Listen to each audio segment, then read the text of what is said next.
Este programa tem finalidade de entretenimento e não se presta a realizar diagnóstico ou prescrever tratamento. Caso você se identifique com as questões tratadas neste episódio, procure um profissional qualificado.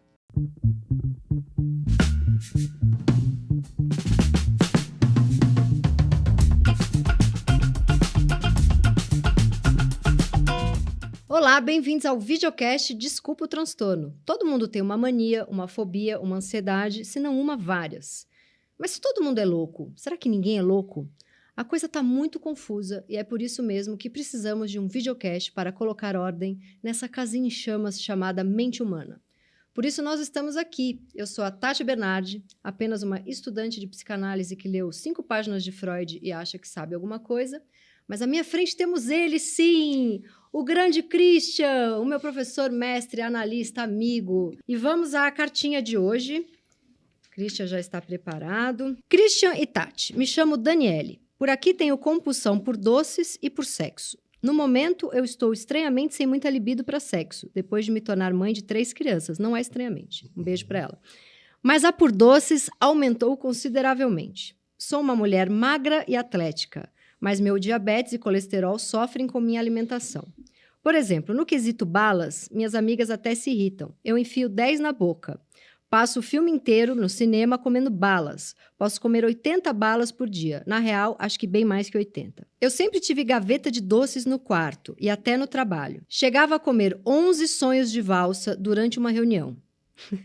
Andava mais equilibrada, mas recentemente um grande amigo meu, com a minha idade, 46 anos, faleceu de repente porque pegou uma bactéria. Os médicos não o salvaram a tempo. E minha compulsão por doces voltou. Ah, também sou a louca dos exames médicos. Faço todos, me interno uma tarde inteira no hospital e peço check-up de tudo. Logo depois que esse meu amigo morreu, eu fiz isso. Tive uma virose bobinha, mas pedi para dormir no Sírio-Libanês.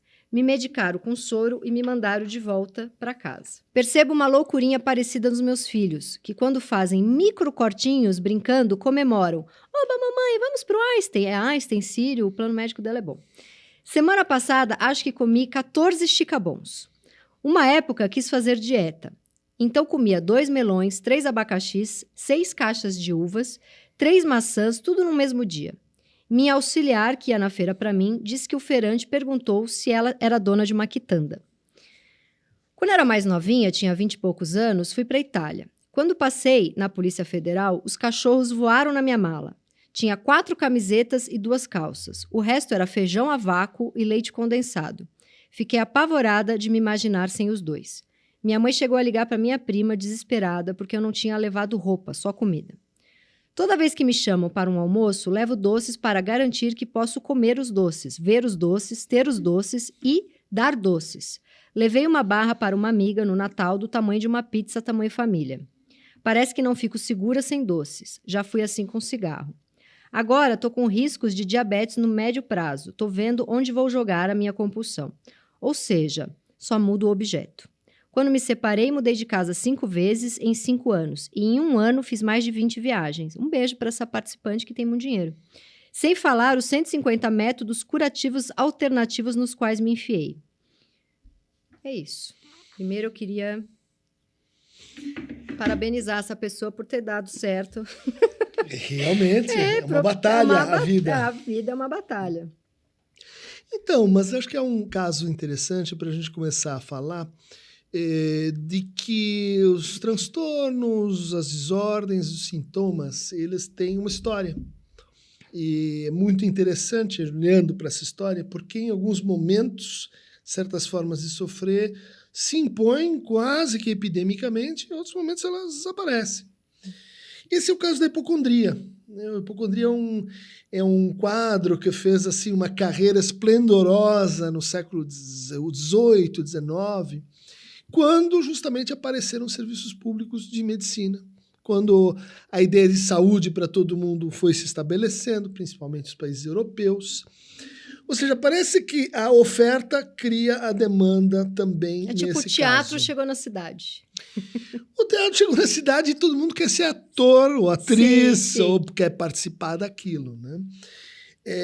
De fato, uma associação comum que a gente encontra na hipocondria com ideias obsessivas ou compulsões. Né? Então, as ideias obsessivas são como o nome diz, né? Ideias, pensamentos, e as compulsões são atos. São, por exemplo, ela conta aqui uma compulsão por doces muito proeminente. Né? 80 balas por dia? 80 balas por dia, 14 chicabons. Como quer dizer, será que está o dente dessa amiga? Eu ia perguntar como estão as relações, né? Porque Ela disse que parou de fazer sexo depois do terceiro filho. O que você acha disso, Tati? Eu acho que a libido está toda na comida, será? Vamos pensar assim, né? A chegada de uma criança, processo de gravidez para uma mulher, muito frequentemente desliga, né? Ou rebaixa a libido. Sim. Né? Seja porque a pessoa não se sente atraente, seja porque o foco mental muda para cuidar. Porque a sociedade diz que a mãe tem que ser mãe. Exato, mãe tem que ser uma versão da Virgem Maria e, portanto, ali o sexo fica mais... Porque muitas vezes os casamentos acabam e o tesão pelo marido acaba, porque na hora que chega uma criança, muito do perrengue para cuidar dessa criança sobra para a mulher. Muitos ciúmes são mal resolvidos, agora ela só se ocupa da criança, não quer saber de mim. E o próprio corpo da mulher sofre uma dualidade, né? Quer dizer, dar de mamar e dar de chupar, vamos dizer assim, né? É complicado, isso é um trabalho psíquico que muitas vezes está ligado ao que a gente chama de causa desencadeante. Ou seja, a pessoa ela já vinha com aquilo, mas aí tem um evento que torna aquilo muito mais intenso, muito mais extenso na vida, muito mais importante, que é como ela conta que foi acontecendo, né? Dá para supor que, assim, essa gravidez afetou... É que ela começa dizendo que ela tinha uma compulsão por sexo. Que passou. Né? Ou que, estranhamente, mudou de domicílio, mudou de lugar, né? Talvez isso... Ela mesma vai dizendo, né, que as compulsões, elas às vezes se estabilizam num objeto. Ela fumava, por exemplo, parou de fumar, doces. E é boca, né? Boca, mas cigarro. Sexo também se usa. Chicabons, 14 chicabons. Ela tá numa suruba com a comida. Ela tá... Então, você falou, né? Quer dizer, tem um investimento da comida. É porque assim, tô de regime. O que pode comer? Pode comer abacaxi. Ela come 16. Esse tanto de abacaxi... Pois é. Acho que equivale a uns 5 chicabons aí, 16 abacaxis. No começo você falou, né? Quer dizer, todos nós somos loucos, então ninguém é louco. E eu acho uma formulação correta, mas a gente podia comparar com aquele dito do Orwell, né? Do Animal Farm, que diz todos somos iguais, mas tem uns que são mais iguais que outros. É muito boa essa frase. É verdade, todos somos iguais, mas tem uns que são mais, né? Nesse a mais, a gente geralmente localiza o patológico. Né? Uma característica discursiva muito interessante do patológico é que, como a gente sabe que ele está a mais, em geral, a gente usa diminutivos para colocá-lo a menos. Que é o que a gente encontra aqui quando ela diz assim, percebo uma loucurinha. Percebo uma loucurinha nos meus filhos. Uma loucurinha parecida nos meus filhos, né? De fato, né? Vamos tomar uma cervejinha? Geralmente a pessoa vai encher a lata. Vai passar todas, né? Entendi. Eu acho que aqui tem muito bom, porque assim, o texto dela tá cheio de 14 chicabons, não sei quantos abacaxis e não sei quantos melões, e acharam que a mulher tinha uma quitanda e, de repente, vai pra loucurinha.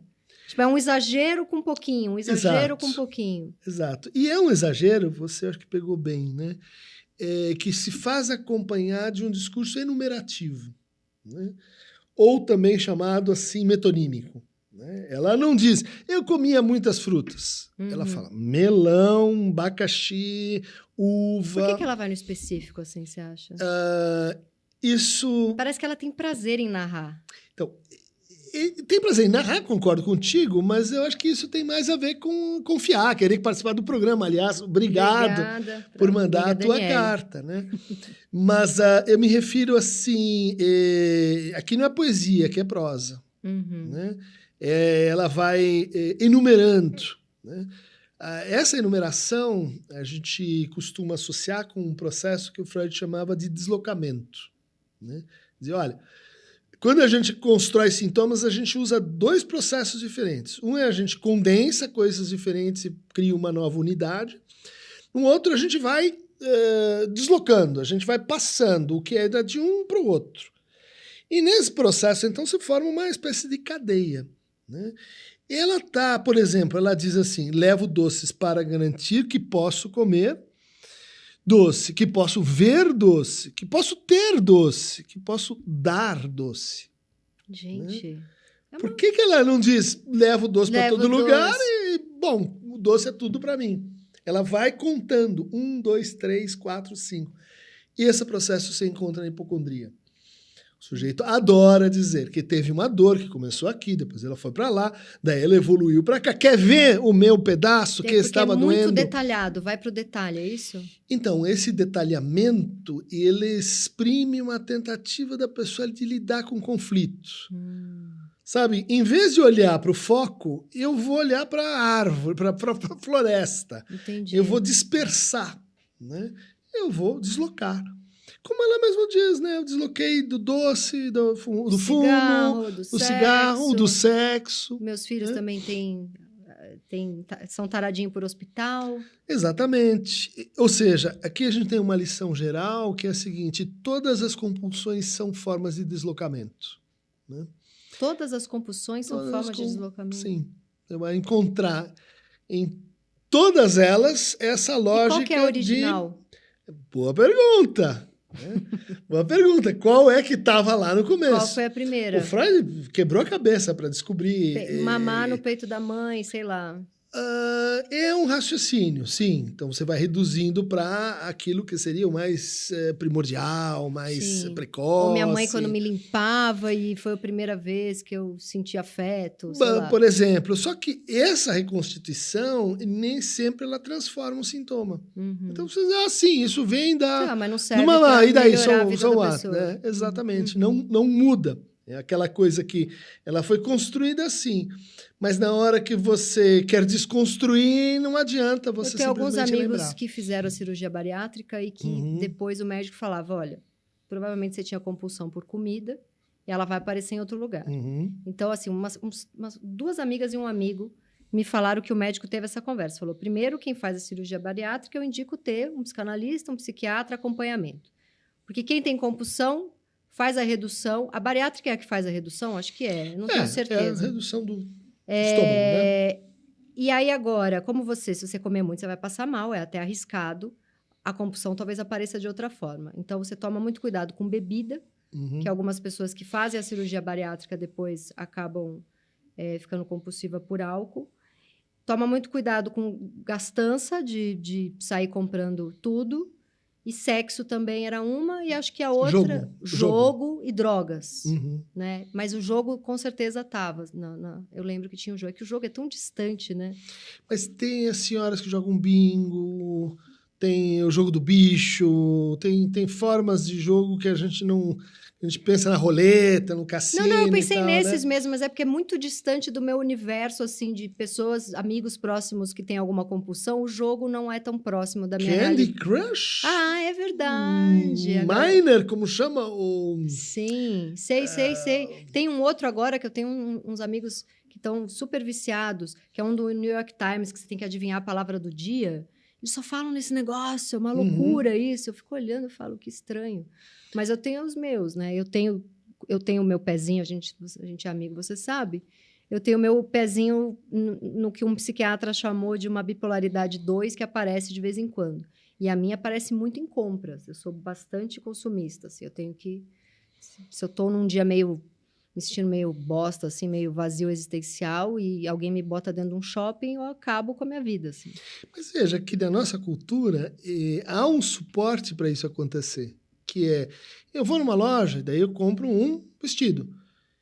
E contíguo, ou seja, do lado do vestido tem uma saída de banho. Sim. E do lado Não, tem ele ele é feito explorando justamente essa lógica do Sim. deslocamento. E como é que você vai fazer com essa roupa se você não tem um chinelinho igual? A Exatamente. vendedora já vem te pentelhar nesse sentido. E daí vem o cinto, e daí vem a meia. Uhum. É uma coisa que leva a outra. Sim, né? sim. Isso a gente tem nas compulsões e tem na hipocondria. Né? Então, a sensação... Qual que é a diferença? Que essa pergunta é estranha.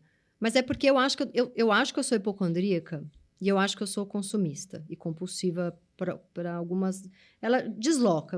Essa frase é perfeita do deslocamento, porque às vezes eu tô mais libidinosa, às vezes eu tô mais gastadeira, às vezes eu tô mais comilança de doce, mas eu percebo... Não é nada muito intenso, mas eu percebo que eu tenho. Agora, a hipocondria... Eu achava que era a pessoa... Isso, muito tempo atrás, eu achava que era a pessoa que ama tomar remédio. Não tem nada a ver. Eu gosto de saber que eles estão ali. Então, eu viajo com uma necessidade de remédio maior do que de maquiagem, do que de roupa, do que de qualquer coisa. Mas eu acho que tem um outro interveniente, no caso e no teu exemplo, que é o seguinte: na nossa cultura e na história de muitas pessoas, ser cuidada tem que ver com estar doente. Né? Carência. Então, não, às vezes por exemplo, aquela mãe super ocupada, estava sempre dedicada a fazer frente, trabalhar com a casa. Bom, filha ficou doente. Bom, então agora para tudo e aqui você vai receber um parênteses e um cuidado especial. Isso, às vezes, forma uma espécie assim de... Puxa, esse cuidado é tão importante, ele era tão escasso, ele era tão representativo que eu crio ali uma espécie de modelo em que cuidar tem que ver com adoecer. Veja o que aconteceu. Ela ficou grávida, ela passou para a condição de mãe. Mãe cuida dos seus filhos. Os filhos dizem, vamos para o Einstein, como se isso fosse uma alusão ao modo básico dela cuidar dos outros. E, eventualmente, a gente pode ler esses rituais, né? Freud comparava isso com rituais religiosos, como um autocuidado. Ninguém cuida de mim, eu me cuido. Com 50 balas, 2 sorvetes, 5 abacaxis e 14 companhia. chicabons. Só que tá faltando alguém na história, né? O outro real. Isso, quando você falou da religião, eu pensei... Eu pequena, meu pai me levava na missa, por osmose, eu sou católica. A mãe é hipocondríaca, o filho é quase como uma religião, ele copia a mãe. Como passa essa hipocondria para os filhos? Essa é uma grande questão, porque tem sintomas que, de fato, passam geracionalmente, passam naquela família, passam por, assim, identificação com certas práticas. Por exemplo, cuidar e tratar medicamente. Né? Quer dizer, se isso está impregnado naquela cultura, naquela constelação familiar, isso provavelmente vai gerar soluções sintomáticas próximas. Ou outra prática muito comum, e eu acho que presente nesse caso, quer dizer assim, especialmente famílias mediterrâneas, amar é dar de comer. Come mais um pouquinho, come mais. E daí você vem no domingo e tem aquela fartura, aquele excesso. E é como ela se cuida, é como ela se cuida. Talvez isso tenha que ver com amar e ser amado. Né? Mas me chama a atenção as quantidades. Excessivas, né? Porque tem algo aqui nisso, né? Que eu fico pensando, porque ela não está só dizendo que ela é compulsiva por doce, ela não está só dizendo que ela sabe que está comendo errado, que está diabética super jovem, ou quase diabética, não sei. Ela está dizendo que quando ela estava de dieta, a dieta não adiantou nada, porque se falaram para ela que precisava comer um queijinho branco com maçã, ela comeu 114 maçãs e 1000 queijinhos brancos. Então, tem uma coisa da quantidade que eu acho que... Aí existem algumas regularidades, do tipo, o excesso que aponta para a falta. Né? Então, preciso comer muito, preciso me inchar, estufar, porque aí eu tenho uma sensação de que não tem nada faltando em mim. Né? É uma maneira de pensar esse excesso. Outra maneira é assim, preciso ir até um certo limite, me forçar, não caber mais, porque isso garante que então eu estou realmente cuidada, então eu estou, Não me vamos falta dizer nada. assim, sem nada faltando, Uhum. então o outro de fato me deu o que eu queria. E há outras variações pelas quais a gente chega nesse exagero. Por exemplo, pessoas que comem e não sentem que estão estufando, né? Porque Passa mal e não sabe. A é, pessoa sabe que comeu muito quando já está passando mal. em binge de bulimia, a pessoa come e ela não sente o comer, o processo, né? O gosto. É possível que Na bulimia, a pessoa não sente que tá. Não tem o prazer no, no comer. no binge, né? O que é o binge? Acordo à noite E preocupado, come a abro a geladeira geladeira e não é que eu esquento o feijão, eu como um feijão gelado. E congelado, a pessoa, junto com a pessoa não arroz. lembra que faz isso depois? Ela lembra, mas é como se o sabor não fosse uma questão. O que É importasse encher. é a sensação de assim, tá tudo dentro, tá entrando. E depois Né? vomita tudo. Depois. Por que chama binge? Binge, eu não saberia em português. A gente chama episódio bulímico. Né? Esse comer demasiado, mas que não está ligado a sentir prazer e mais prazer e mais prazer. Tá ligado a uma certa sensação de sutura ou de saturação, de preenchimento. Isso. E na anorexia? Aí são as santas jejuadoras, né? Voltando à ideia de que toda forma de sofrimento tem uma localização histórica, cultural e etc. Né? Se localizou a origem desse negócio nas santas, século XI, XII, Catarina de Siena, por exemplo, que vivia comendo à luz. Se alimentava. Se alimentava da luz. Daí que vem a expressão, vou me alimentar da luz, vou me alimentar. É um grande caso, um caso conhecido, né, nessa linha. Mas quem estudou o assunto diz assim, o que acontecia é que essas jovens, em geral, estavam num convento, longe de maridos, famílias, etc. A libido era proibida. A libido proibida e elas aprenderam a gozar com a fome. Né? Então a gente acha a fome uma coisa ruim, porque dá vontade de comer. Mas ela sente o corpo, porque ela devia ser proibida de se masturbar, então a libido faz ela entrar. Tem uma transformação em que a própria sensação de fome vai se transformando num tesão. Daí eu fico com essa tesão e quem é que vai tirar esse tesão de mim? Eu tô bem com isso. E na hipocondria fala, eu já li, acho que foi em Freud, que é como se tivesse um acúmulo de libido no órgão. É um dos quadros mais enigmáticos, né? Hipocondrias reais, elas são avassaladoras, são terríveis, porque ela é uma patologia que tem que ver com a consciência. Então, a sua consciência corporal é como se a sua atenção ao próprio corpo, ela fosse aflorando. Então, você está permanentemente em guarda com as coceiras, dores, protuberâncias, sensações do seu próprio corpo. E essas sensações... Você fica hipervigilante ao próprio corpo. Isso, você fica hiperatento. É como se tua consciência... E você pode criar, por exemplo, nasce uma bereba no corpo de tanto que você pensou que o seu corpo tem uma bereba. Aí é outro capítulo. Aí é o problema da etiologia, né? Quer dizer, se a gente consegue criar sintomas a partir de modos de funcionamento mental.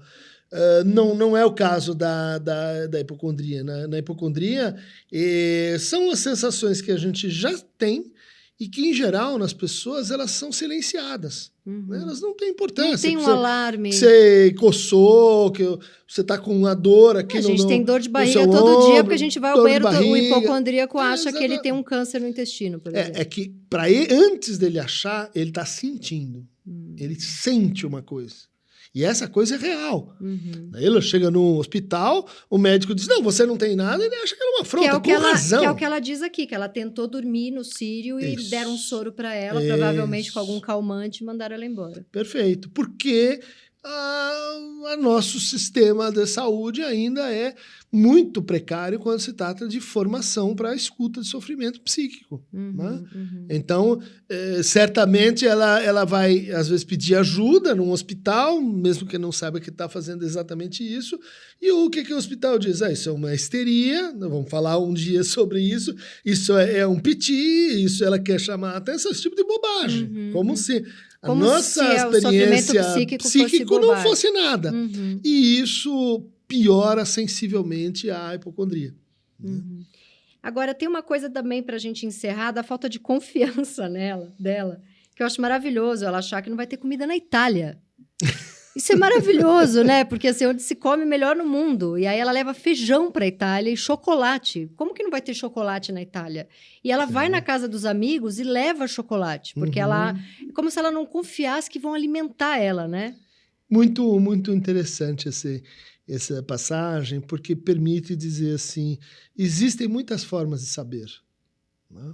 Então, certamente ela, por formação, sabe que na Itália os restaurantes, tratorias e companhia, mas em outro lugar psíquico ela não sabe disso.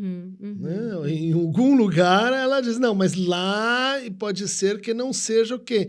Como a mami que tem a pizza e a macarronada, talvez seja outra coisa. Isso é típico de hipocondria com essa giro compulsivo, né? Um temor a sair de casa, viajar, conhecer pessoas diferentes, ter um contato que não seja dessa forma de amor que é mais ou menos assim familiar, né? Isso a gente pode pensar numa criança que foi criada muito para dentro, que não foi tão preparada para enfrentar a vida. Estamos chutando aqui, a gente não conhece a amiga sentiu Daniele. as coisas dessa maneira, né? Porque às vezes na realidade objetiva ela foi para mais de 20 países, como ela diz, mas não se sentiu realmente à vontade, realmente em casa nesses países e, portanto, muda de endereço, mas não muda de sintoma. Sim. Como tantas vezes acontece nesse nosso mundo de dots.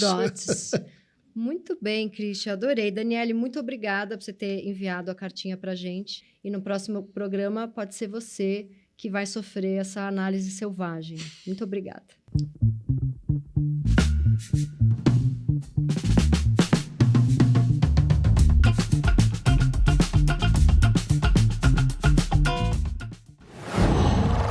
Uau!